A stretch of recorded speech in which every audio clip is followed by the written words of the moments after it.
there. Every time I seem to do a PAL video, they blow up.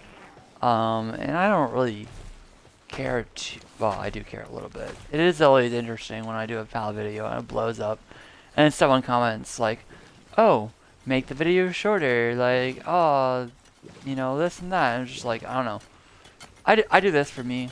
I do it because I want to do it. I'm not trying to work some sort of algorithm. I'm not trying to get famous out here.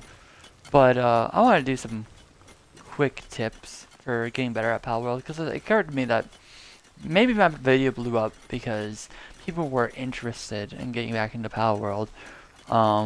Maybe they hadn't gotten into it yet. I wanted to provide some general useful tips for PALWORLD in general. Now I play with the egg setting set for instant hatching of eggs. If you have not played PALWORLD, if you have not gotten around to using the egg mechanics, usually you put an egg in here. It takes so long, ridiculously long. I honestly wish they'd nerf it across the board. But it's a great way to get pals. Getting pals gets you XP. The best thing you can do to level up in this game, no matter what your settings are, no matter what, is to make sure you have a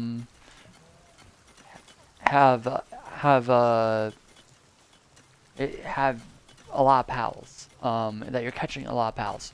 When you start off in the game, you're just gonna have these blue spears in the game. You're only gonna have like a little simple workbench. Obviously, I'm max level at this point.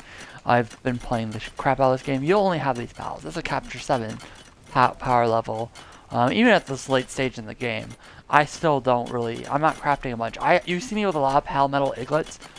I have been crafting palmetto iglets all fucking day. I've been just AFKing in this game. It is ridiculous how long it takes to craft these iglets. You do not want to be wasting these spears. You do not want to be using these spears on just anything. And so I'm going to give you a series of tips to help ease the pain of this game, which is a little bit of a learning curve. So let's get straight into it. First of all, this is a bad base location. Very bad. You're going to want to pick a place that's wide open. As you can see, there's a lot of areas where I had to expand. You can expand the space you can build on. And keep in mind that the space is centered around where you build your console. You'll be taxed to build this console. It's very easy. It'll be one of the first things they let you do. You can build the structures ahead of time. So you can put this down and then build the console on this. You will need to build it slightly bigger than this box because this console actually occupies the space about yay big from like here to here. But it is not a bad idea to build like a flat ground for it to sit on. You can also just set it here. It's fine. The PALs and how they function is very different from in the base from when I first started playing to now. Before they wouldn't be able to interact with any of these farmlands, but now they're more likely to get to these farmlands, even if they can't really path down here. Like, we have these stairs and everything, but the pals don't actually come down here to harvest this stuff. They just kind of stand up top and garden it. So you don't have to be so worried about pal things. You will need space for bedding and stuff, but this is actually a horrible first base. It might look nice. It might look like it has little bells and whistles, but my pals currently, even though they can farm all that stuff down there, they're struggling to get to this. And that is really actually hurting production. I'm considering taking this out entirely. And you want to avoid as many structures as this when you're choosing your base. So your base location, your first base location especially, is very important. And I highly recommend having 2 berry patches to start off with. As in 2 berry patches and a pal that harvests and waters. Is all you need to prevent your pals from starving, which might be your first hurdle in this game. Your second hurdle is going to be metal, and this one base location solves all of that.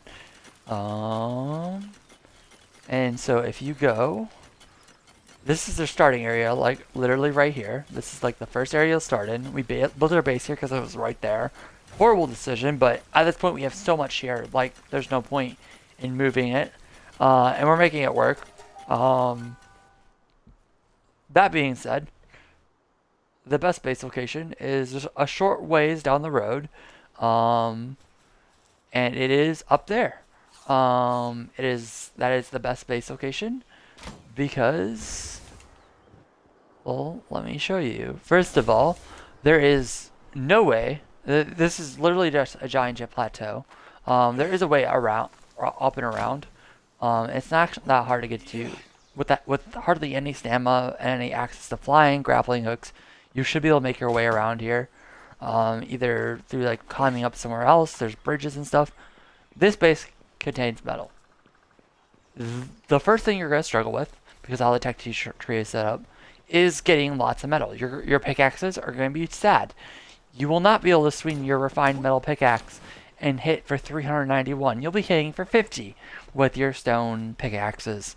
And so pals are actually going to be the best way to passively get this.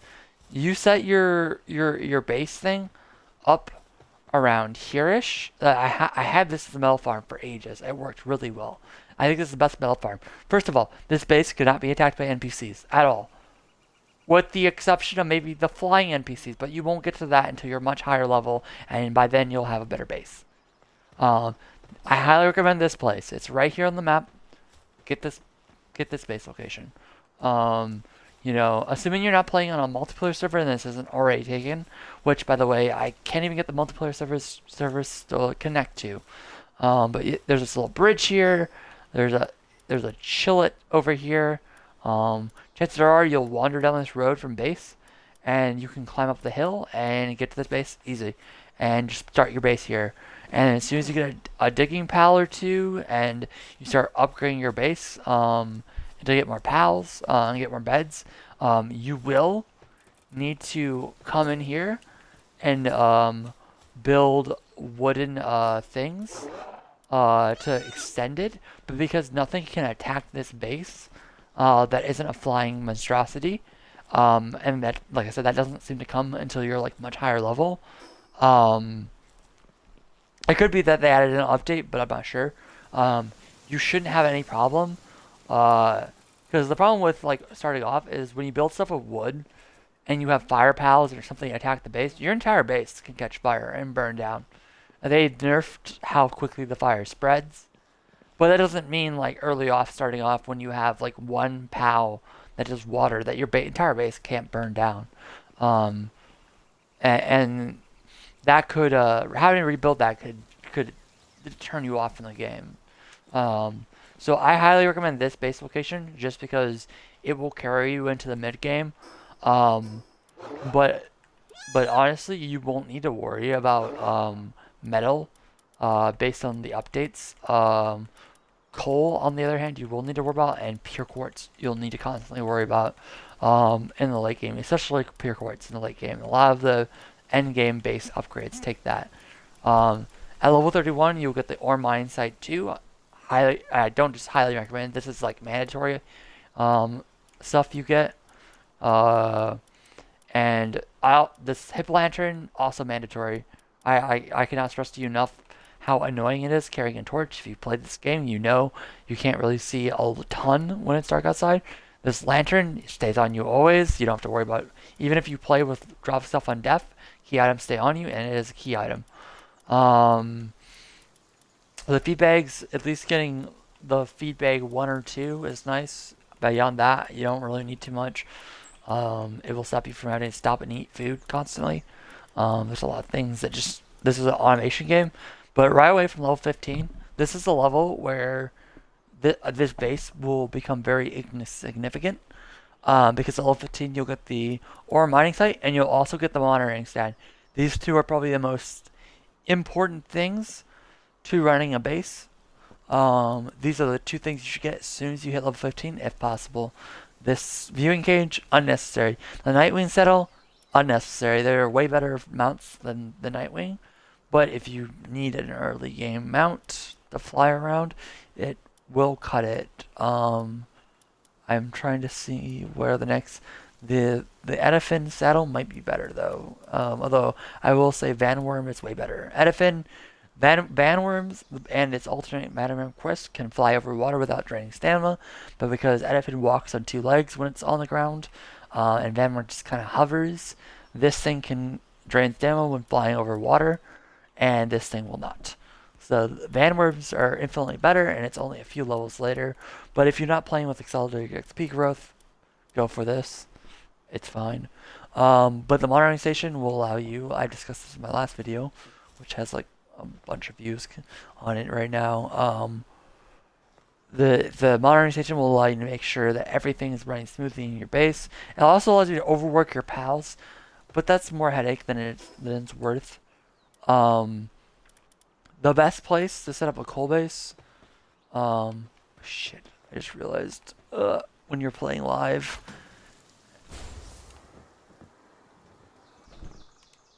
yes, the hanging glider is OP. I have heard so many people say the Gale Claw is the best. Gale Claw is useful in combat, but the Hangyu is king for transversal. I'm gonna just drop that truth bomb on you. You can disagree with me in the comments. You can tell me what your favorite glider is. Maybe Celeray. I haven't actually given Celeray a chance. But Hangyu is the only one that drags you up and away. And compared with a good grapple hook, late game, Hangyu is just the best. This is gonna be your next base location. If you're wanting to get coal, there's oldest coal that spawns right out front. It's over there. It's there. It's there. It's there. There's a oil spot right there. And an oil spot right there. The crude oil that you can only get from supply drops.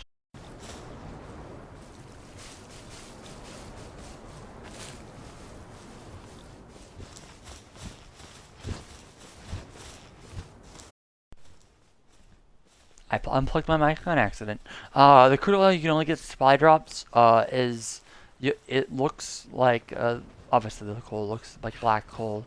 The crude oil you'll know because it'll usually be sticking on the ground kind of awkwardly and won't blend it into its surrounding, but it also just bubbles and shit. This is crude oil. You can't mine it. You have to build a expensive extractor. This is very late game stuff, but it doesn't help to like scout out bases that you can build up and then work towards. That being said, this base, I don't recommend it, and unless you have some like decent level pals. Every pal in the area is like level 30. But this is a very good base location. I scouted it out while exploring the entire map here. And I found this to be the best location. Bases that are higher up, like the previous starter location, are always best because when you die, you can, if you have a glider pal, like, and upgrading your stamina, like I cannot stress to you enough how early game just invest into stamina. Health is important too, and work speed not so much because you can do that a lot on PAL. Weight is also important, but you can solve your weight problem, but by stacking multiple Cativas, it's literally the first like PAL you can get. And Cativas increase your weight by so much. While a team completes carrying supply, max carrying capacity.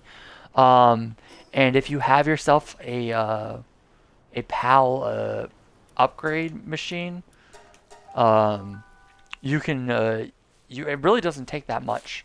You can literally just keep a team of 6 Cativas. They don't even have to be good. You can catch a metric heck ton of Cativas in the early game because they're everywhere in these easier isles, and it's a good source of XP.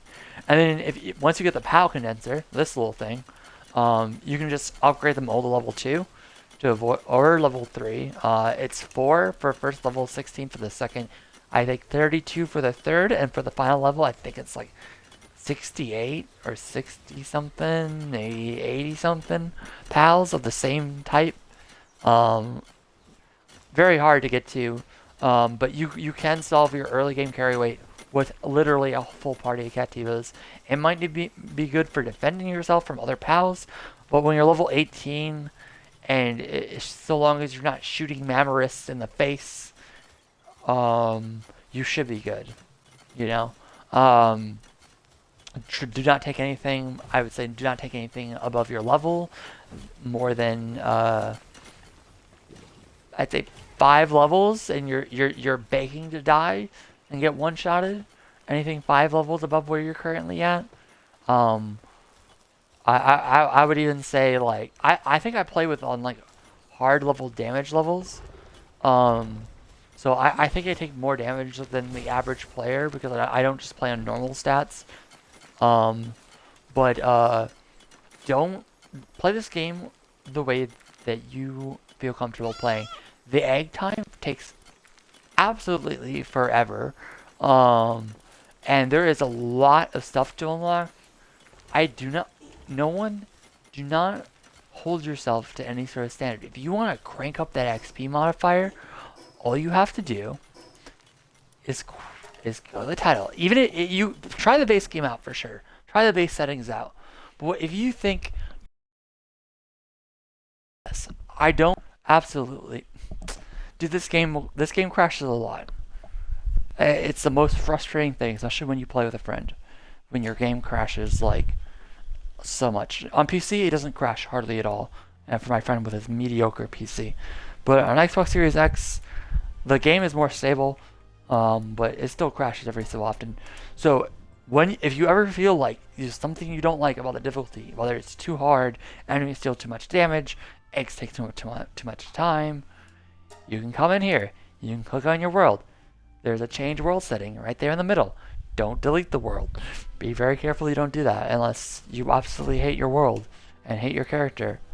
And you go in here and you can change all the fucking settings under custom settings.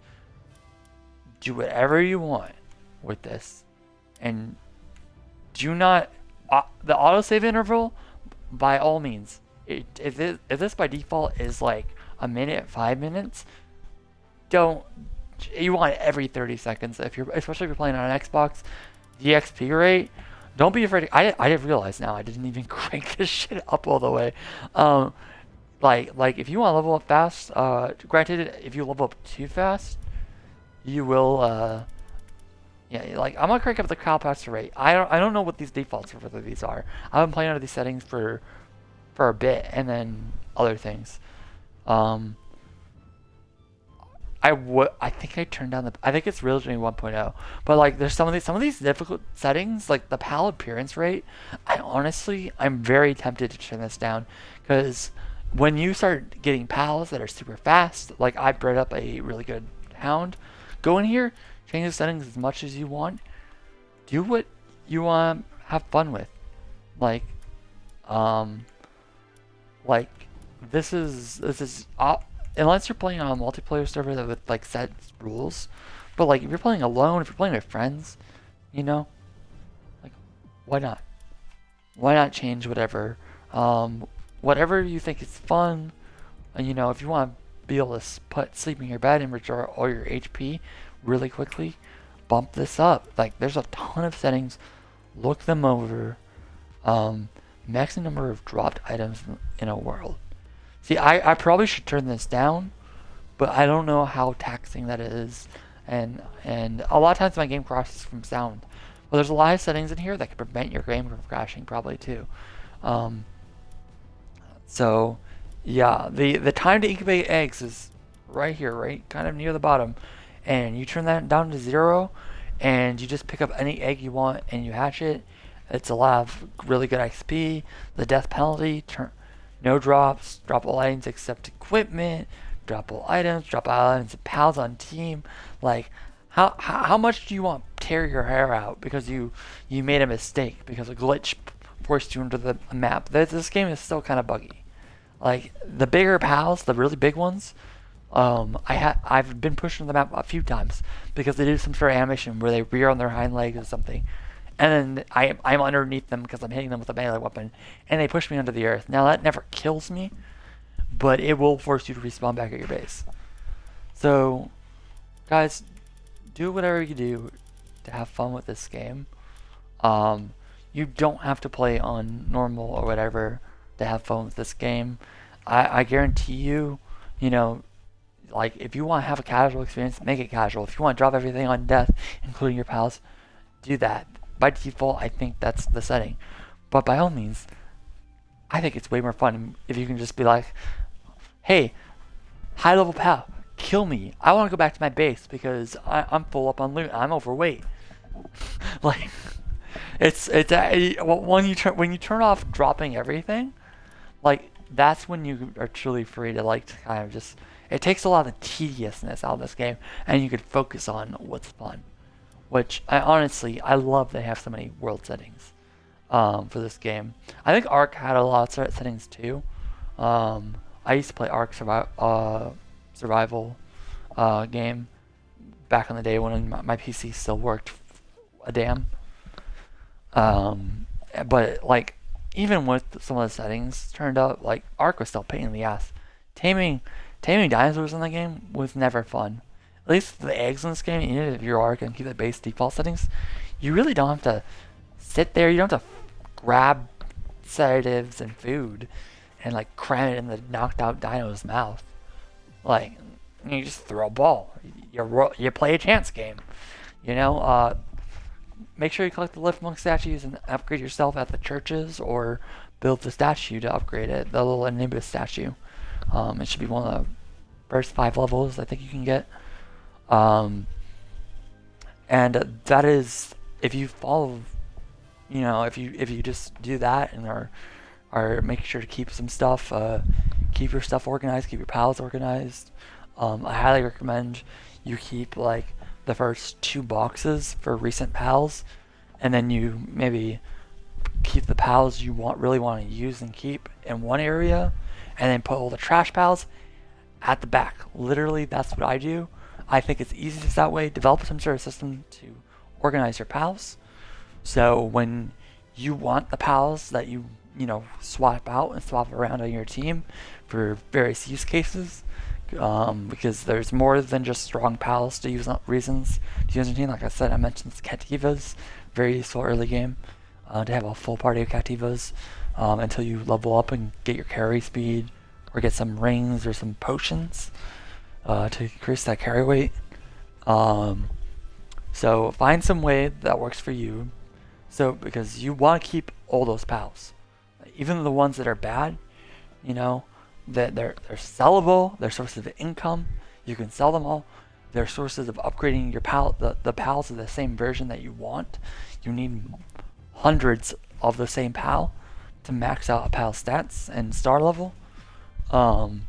So like throwing away pals, selling them isn't like a terrible option, but there's so many other ways to get money. Running through the dungeons is a really good way to get money. You know, mark those markers on your map. If you find a dungeon, mark it on the map with whatever you want to mark your dungeon with, and that way you can look on your map and say, hey, I found a dungeon here. Let's go back there and see if it's spawned. That's probably one of the other easiest ways to make money. Get technology points to get other tech. Because once you hit the point where I've hit, that's the only way you can get more technology is to clear dungeons en masse and read those little technology books they added in the game. But yeah, I hope you guys have fun with these little tips. You know, I wasn't like a catch-all. I was just like some quick things that I think would give new players a lot of trouble. And I don't know how long this has been running, but I thank you for your time, and I hope this was a shorter video than the last one, because yeah, I agree, 40 minutes is a long time for a video, but I'm just a guy on the internet. You don't have to watch my videos, but I appreciate when you do. Thank you so much for your time, and I think I'm going to play Elden Ring right now, because I'm tired of PALWORLD. Or maybe I'll play X Divine. Who fucking knows?